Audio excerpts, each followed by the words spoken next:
ॐ विश्वानि देव सवितुर्दुरितानि परासुव यद्भद्रं तन्न आसुव। ओम नमः शिवाय। उपनिषद रहस्य। दोनों कर्तव्यों पर एक दृष्टि। उपर्युक्त 6 मंत्रों पर दृष्टिपात करने से जिनमें दोनों कर्तव्यों का विधान है, एक और बात भी विचार में आती है, और वह यह है कि इन दोनों कर्तव्यों को सफलता के साथ साथ पालन करने से मनुष्य मृत्यु के बंधन से छूटता और अमरता प्राप्त करता है। परंतु थोड़ा भी सोचने से यह बात समझ में आ जाती है कि मृत्यु के बंधन से छूटना और अमरता प्राप्त करना दोनों का भाव असल में एक ही है। इसलिए मंत्रों का स्पष्ट भाव यह है कि मृत्यु के पार होना न केवल ज्ञान का परिणाम है और न केवल कर्म का, किंतु ज्ञान और कर्म के समुच्चय ही से बंधन छूटता है। परंतु मुक्ति के 2 पहलू होते हैं, एक मृत्यु से पार होना जिसे शांति या ऋणात्मक आनंद कहते हैं, और दूसरा आनंद प्राप्ति जिसे धनात्मक आनंद कहते हैं। इनमें से पहली बात मृत्यु के बंधन के पार होना तो हमारे कर्म और ज्ञान का परिणाम है, परंतु दूसरी बात धनात्मक आनंद न हमारे कर्म का परिणाम है न ज्ञान का। फिर यह किस प्रकार प्राप्त होता है? कठोपनिषद इसका उत्तर देती है। उपनिषद का वह वाक्य यह है, नायमात्मा प्रवचनेन लभ्यो न मेधया न बहुना श्रुतेन यमेवैष वृणुते तेन लभ्यस्तस्यैष आत्मा विवृणुते तनुं स्यम्। अर्थात वह परमात्मा प्रवचन, बुद्धि और बहुश्रुत होने से प्राप्त नहीं होता। फिर वह प्राप्त किस प्रकार होता है? उपनिषद का उत्तर है कि जिसका वह स्वयं स्वीकार कर लेता है उसी पर अपने को प्रकट कर देता है। उपनिषद के इस वाक्य से यह तो ज्ञात हुआ कि आनंद घन प्रभु अपनी दया ही से उपासकों को प्राप्त हुआ करता है।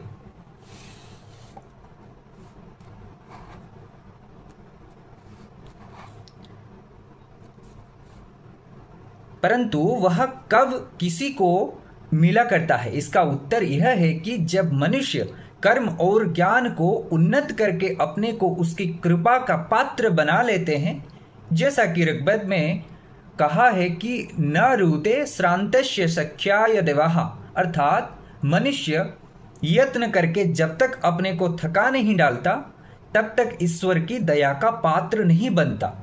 उसका यत्न कर्म और ज्ञान को उत्कृष्ट बनाने से पूरा हुआ करता है। जब मनुष्य यह यत्न पूरा कर लिया करता है तभी उसे वह प्राप्त हो जाया करता है। जिस प्रकार एक छोटा बालक जो अभी केवल घुटनों के बल चलता है, खड़ी हुई माता के चरणों तक पहुंच गया, परंतु इतने से उसकी भूख निवृत्त नहीं होती। जब बालक अपना यत्न समाप्त करके आशा भरी दृष्टि से माता की ओर निहारता है तो माता के हृदय में दया के भाव जागृत हो जाते हैं और वह उसे गोद में उठाकर दूध पिलाकर शांत कर देती है।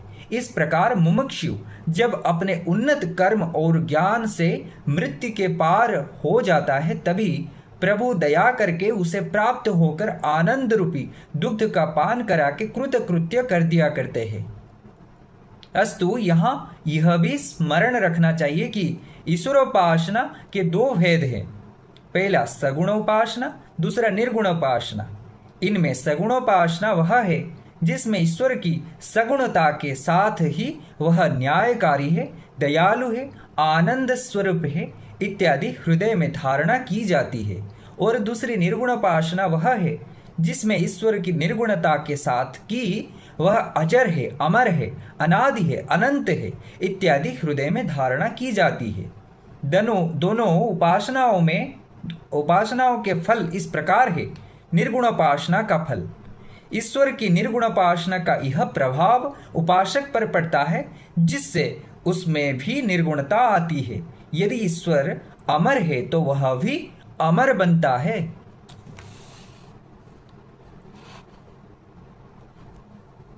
इस प्रभाव से उपासक में कुछ आता नहीं अपितु कुछ जाता है, परंतु इस जाने ही से प्रसन्नता होती है।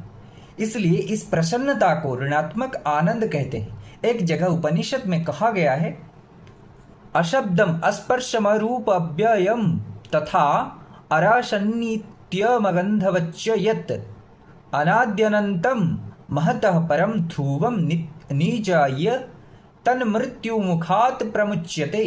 कठोपनिषद। अर्थात ईश्वर अशब्द, अस्पर्श, अरूप, अव्यय, अरस, नित्य, अगंध, अनादि, अनंत है। इस प्रकार उस महान परम ध्रुव का, उसकी निर्गुणता का निश्चयात्मक ज्ञान प्राप्त करने से मनुष्य मृत्यु के मुख से छूटता है। मृत्यु के मुख से छूटना ही ऋणात्मक आनंद है, सगुणोपासना का फल। परंतु जब ईश्वर की सगुणोपासना की जाती है तो ईश्वरीय गुणों के प्रभाव से उपासक को सगुणता की प्राप्ति से आनंद की प्राप्ति होती है। इसका भी प्रमाण है, एको वसी सर्वभूतांतरात्मा एकम रूपम बहुधा यह करोति तमात्मस्थम ये अनुपश्यन्ति धीरास्तेषां सुखम शाश्वतन्नेतरेषाम्।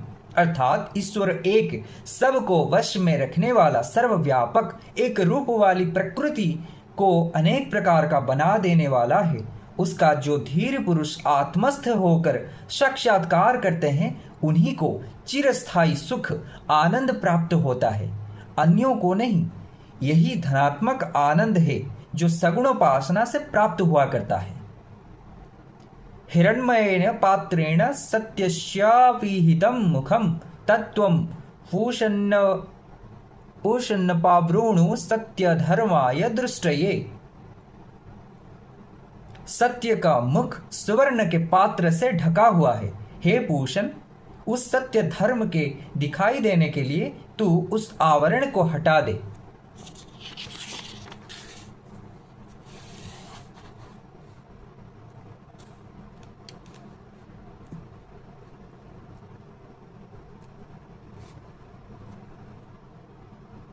मनुष्य के कर्तव्य का विधान करते हुए उपनिषद ने मनुष्य को चेतावनी दी है कि इन कर्तव्यों का पालन करने में सच्चाई, वास्तविकता, रियलिटी होनी चाहिए, अन्यथा इनकी उपयोगिता ना रहेगी।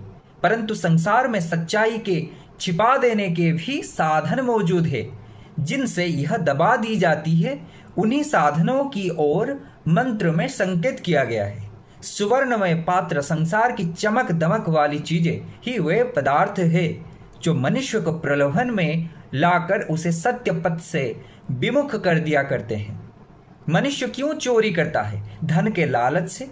मनुष्य क्यों किसी को धोखा देता है? क्यों किसी को ठगता है? धन के लालच से। अभी पश्चिमी युद्ध के समय पश्चिमी राज्य कर्मचारियों ने क्यों झूठ बोल बोलकर अन्यों को धोखा देने का अपना मंतव्य और मुख्य कर्तव्य बना रखा है? इसका भी कारण वही धन का प्रलोभन है। निदान सत्यता से विमुख होने के ये और इसी प्रकार के प्रलोभन ही हुआ करते हैं। इसलिए मंत्र में प्रार्थना की गई है कि हे पूषण, पालक ईश्वर, इस प्रलोभन का आवरण सत्य के ऊपर से उठ जाए, जिससे सत्यता हमसे और हम सत्यता से पृथक ना हो। सत्यता का इतना मान क्यों है? केवल इसलिए कि सत्य का ही दूसरा नाम धर्म है। बृहदारण्यक उपनिषद में लिखा है, यो वै सधर्मः सत्यम वै तत् तस्मात् सत्यम वदन्तमाहुर्धर्मं वदतीति धर्मं वा वदन्तं सत्यम वदतीति। बृहदारण्यक उपनिषद। अर्थात निश्चय जो धर्म है वही सत्य है। इसलिए सत्य कहने पर कहा जाता है कि धर्म कहता है, और धर्म को कहते हुए कहा जाता है कि सत्य कहता है। परिणाम स्पष्ट है कि सत्य और धर्म दोनों वास्तव में एक ही वस्तु है। सत्य से धर्म और धर्म से सत्य भिन्न नहीं। एक दूसरी जगह ब्रह्म का नाम सत्यम कहा गया है। ब्रह्म को सत्यम क्यों कहते हैं? इसलिए कि सत्यम शब्द 3 शब्दों से बनता है। सत्यम, स जीवन का वाचक है, ती नाशवान ब्रह्मांड के लिए, यम जीव ब्रह्मांड दोनों को नियम से रखने वाला होने से ब्रह्म का नाम है।